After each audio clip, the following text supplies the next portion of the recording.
So this is my third video. In my first two videos, I taught what Islam is, what makes someone a Muslim. I taught about jihad and why it's still required in Islam and why it's the foundation of it still. I offered clear proofs about it, about why there is no Islam or being a Muslim without jihad. But I did so in such a way that you could teach it to anyone. You could teach it to an undercover FBI agent. You could teach it to someone that hates Islam. You could teach it to a little kid, because it's just the truth and it's pure. So it's just completely misunderstood. But I told you in such a way that even someone in the West can clearly understand it. Objectively, why it's the best religion, it's the best God, why jihad's the most beautiful thing in the human nature. I mean, there's clear proofs to it, which I showed in there.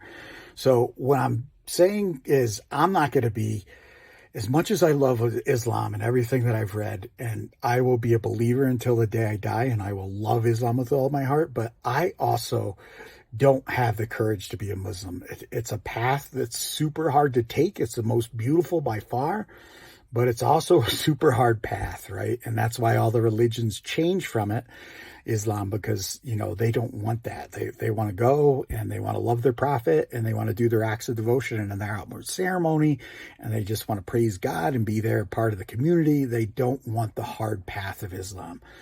It's just in 2026, it's so hard to really look past this life and think about the gravity of being in eternity, and your deeds on this earth are all going to depend on where you go in the next life. I mean, you could be dead in 5 minutes, in a car accident.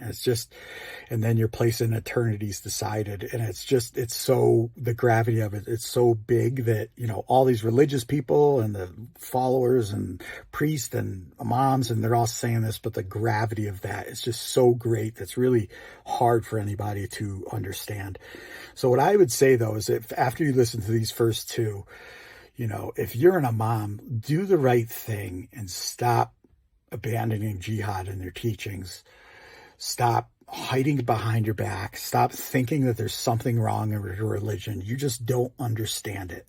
There's nothing stopping you from glorifying jihad in your sermons and talking about the muwaddin being the best in God's eyes. I mean, it's all practical stuff. And so, if you really do believe in Islam, stop hiding stuff behind your back. Stop abandoning stuff. You're not teaching Islam. If Muhammad was here tomorrow, he would be teaching it. His companions would be it. So you're just lying to yourself. You're doing a terrible thing.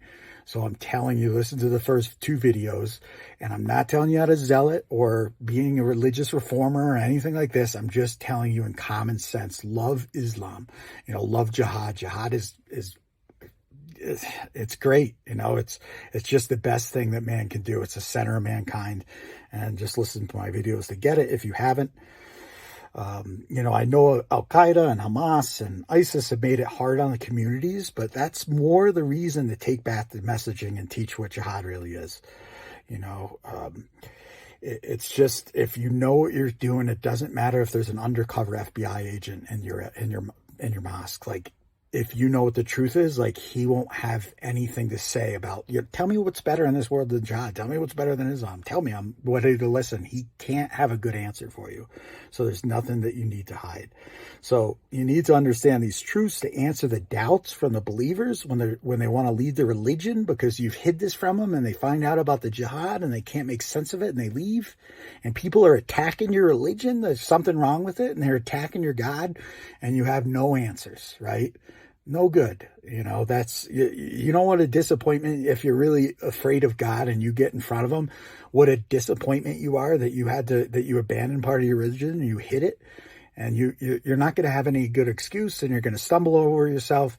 And I fear that meeting with God a lot. Even though I don't call myself a Muslim, I'm terrified of it. That he's going to rip me apart, right? And I could tell you, as an imam, you might think that you're so great, but he's going to rip you, And if you fear that, then stop leaving jihad out of, the sermons, and, start answering and having good answers when people are insulting your religion and God. So that's what I can tell you. And I'm telling you that with a sound mind, got a great career, great life, very normal. And I'm telling you that, you can teach Islam the way that it's supposed to be, right? The thing about Islam is, as I've said in the videos, it's the only thing that, the people in the Congo and the Central African Republic and these countries in Africa, they have no hope in this world. Now, hundreds of years they've been like that. 100 years from now, there's no one that will save them. There's no protectors for them. There's no country on earth, no organization, no charity. No one is going to save them from the masses, because all the other religions, it's just something you have for yourself, right? And, it's just being a good person and going to heaven. But there's no responsibility for the people that are weakest on earth, right? So if you're going to the mosque, be honest. And the people at church, it's like, God, those people in the Congo, I can't even imagine. That sucks, but that's nothing I can really do about that, right? And so, other than if a charity bowl goes around, same as the church or mosque, oh yeah, I can throw something in there. But you are not taking responsibility for those people, which is the core of Islam. It's everything. It's you are the protectors of those people. That is your duty that Allah has given you.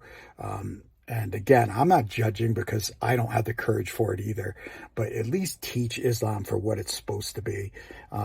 So that way, someone along the way might really take it and go the right way with it and go off there in the world. And even though there's no prophets left, that are to come, that power, it's like a prophet, and he's holding a pen in his hand, right? Anybody can hold that pen in his hand. They're not going to get God's words from God, because that part's already closed off, but it's that help from God.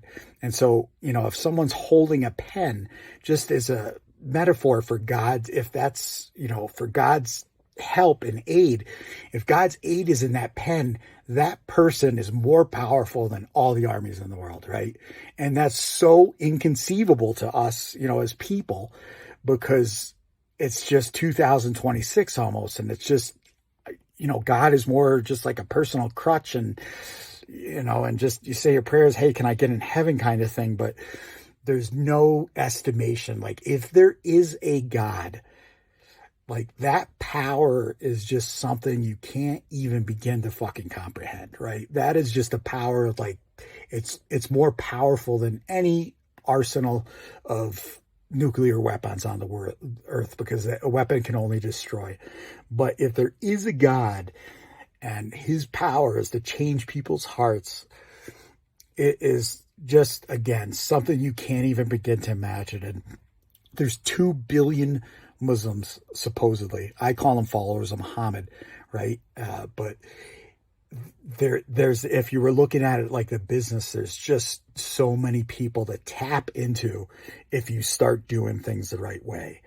And I can just give you an example, even though it's so inconceivable, we're looking at Islam and it's just in the dumps, and it's, how can this ever change? But you have those prophecies about, Islam dropping off for 1,000 years and coming back. And you're wondering, like, when is this going to happen? Like, when is this miracle? Like, but the thing is, honestly, if you look at Islam, if you look at the history of Muhammad, it's like the perfect blueprint.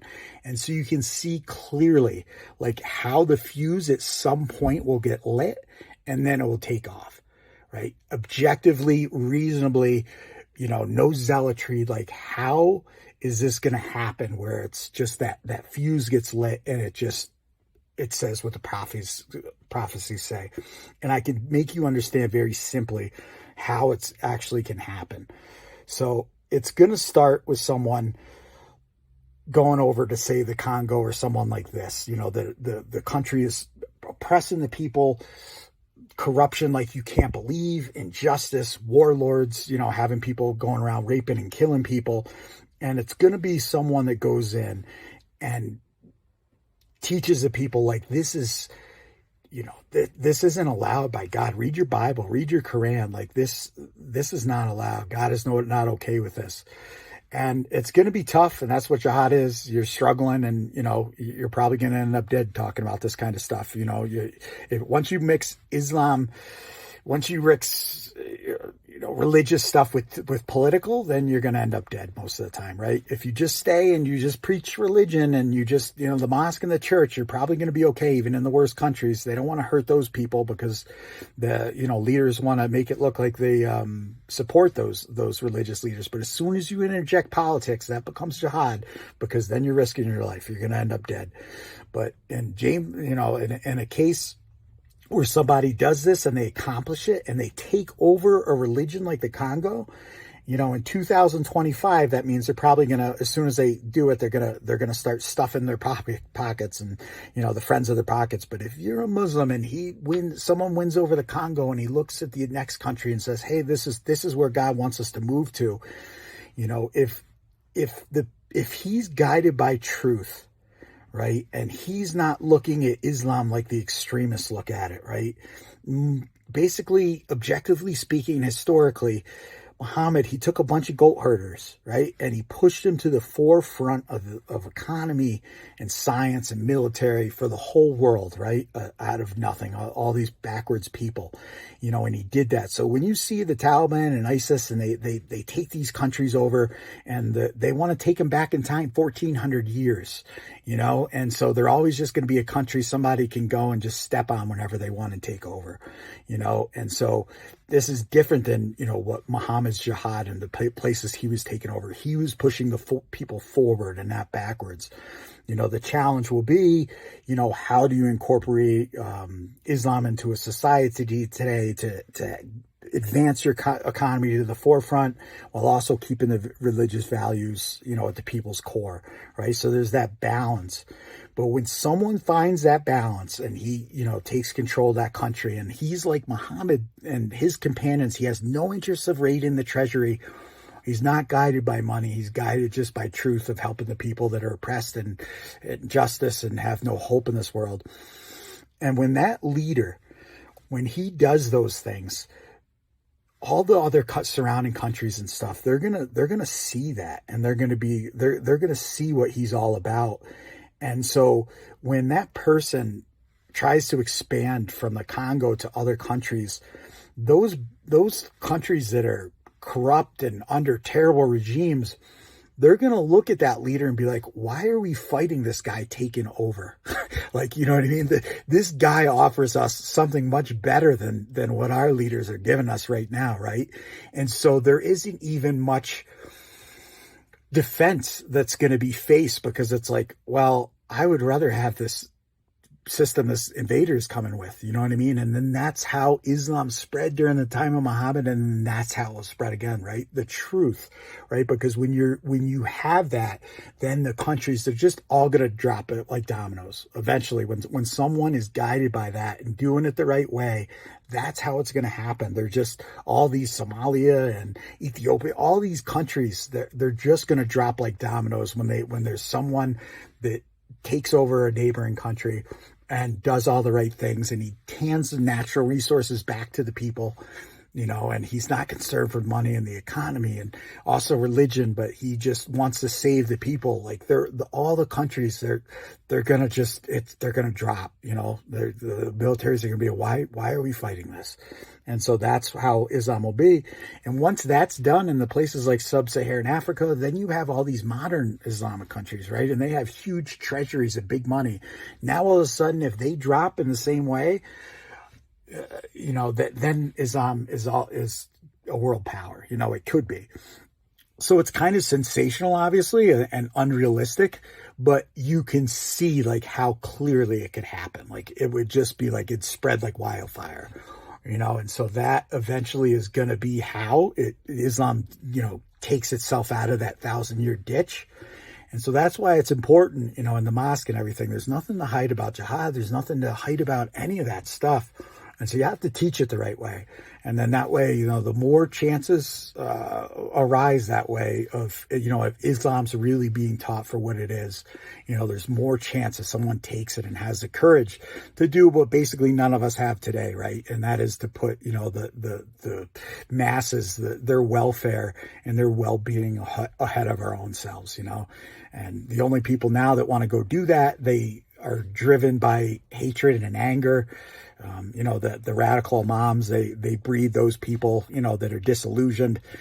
I think they're the same as, the school shooters in here and stuff. They're disillusioned with this world and they get radicalized. But the people that are real Muslims, that are just, they want to go out there because they want to please God. They want justice in this earth more than they do just their own well-being.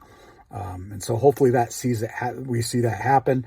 Not in this lifetime, probably. That's too late, but in the coming generations. And so what I can say is just listen to the first 2 videos I did and teach jihad, man. It's a first day Islam thing. It's easy for anybody to understand. It needs to be a big part of it. It needs to be spoken about.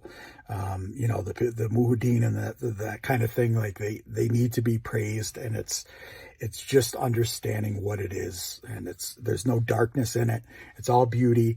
There's no terrorism. There's nothing to hide. You don't have to worry about saying the wrong thing, but, start defending your religion, start defending your God, stop leaving stuff out of it. That's what I'd say. Like I said, there's a little tiny flame that all those people in those countries that are being oppressed and going through an unimaginable thing. Islam is it, man. It's just a tiny little flame they have. They have no other hope, right? And so if you don't teach Islam the right way, you just basically extinguish that, and you just sentence those people to, an eternity of a terrible life we can't even imagine.